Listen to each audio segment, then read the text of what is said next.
about the statements made by the Ayatollah Ali Khamenei, also by the president of Iran, Masoud Pezeshkian. In all cases, they were pointing out to the need and the legitimacy of a possible retaliation following the attacks as they had first started by the hands of Israel. Let's continue to recall that we are following the attacks, the recent attacks that Iran has led, retaliatory attacks on Israel following the operation that Israeli authorities sent and launched Iranian territory. We're looking at the information on screen, and also we continue to bring more information on the topic. We continue to see the effects also not only in the region but also in the general geopolitical scene following the recent attacks. And we go now to our correspondent in Turkey, Yunus Soner, with more information. Hello, Yunus. Please, what can you tell us? What do we know? What is important to consider at this moment following this retaliation that Iran has already launched? Of course, it was expected following the attacks that Israel launched itself on Friday. Hello, good evening from Istanbul, from Turkey, from a country that is neighboring Iran and that is very close to Israel and that is watching the events unfolding very closely. What we can tell until now is that the fourth wave of missile response from the Islamic Republic of Iran against Israel in retaliation has just finished.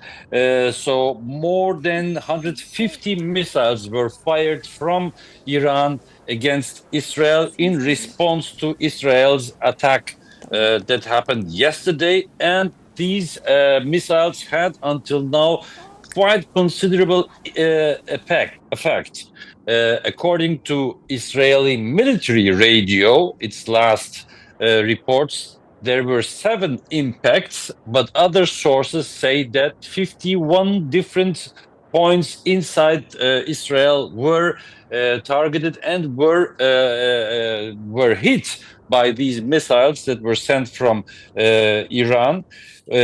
Worth mentioning that a lot of them concentrated on Tel Aviv, one of the biggest cities in Israel, and there in the financial center of the city, we have seen footage of the impact of Iranian missiles and also fire breaking out afterwards, with the Israeli air defense failing to stop the Iranian missiles.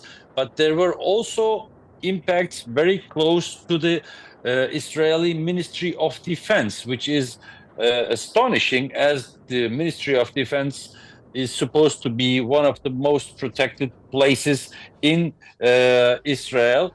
But obviously, this did not work out against the Iranian missile attack. Other attacks are also reported not only in Israel, but also, for instance, against the US military base in Arbil. This is northern Iraq, the Kurdish zone of Iraq, quite close to the Turkish border as well as to the Iranian border. So unconfirmed reports say that the US military base here was attacked as well by Iranian missiles. We remember that before the Israeli attack, Iran had warned that should Israel attack Iran, all US military bases in the region would become legitimate targets from the Iranian perspective. Similarly, we have yet unconfirmed reports about 2 Israeli airplanes, military planes, being downed over Iranian airspace. But as I said, this is not yet confirmed, as well as we have reports here about certain military bases of Israel inside Israel that were also hit by Iranian missiles, with Israeli soldiers being injured. So, all in all, we can until now, after the fourth wave of missiles coming from Iran, state that the Israeli air defense, the so-called Iron Dome, has failed to protect the Israeli territory, which is what Netanyahu had speculated upon, and that there has been quite an impact on Israel until now, and still the news are coming in. For instance, right now I received the news that the Ben Gurion Airport in Tel Aviv, which is the main airport of Israel, has been hit as well. Here, it is worth remembering that the Israeli air company has transferred all its civilian planes from Israel to other countries to protect them against Iranian missiles. And one of the planes that was transferred to another country caused a lot of attention and a lot of debate, because it was the the presidential plane of Benjamin Netanyahu that was transferred to Athens, Greece, which caused both a debate inside Israel as well as in Greece, because a lot of politicians in Greece objected to uh, to offer a safe harbor for Benjamin Netanyahu's airplane, prime minister's airplane, which is, I think, a 747 or 787, quite a big plane, actually. So right now we are observing a lot of impact inside Israel, and also here in Turkey we observe quite a discussion flaming up, because Turkey obviously and clearly condemned Israel's attack against Iran. It said the presidency said that this is a provocation against the regional peace and against regional stability.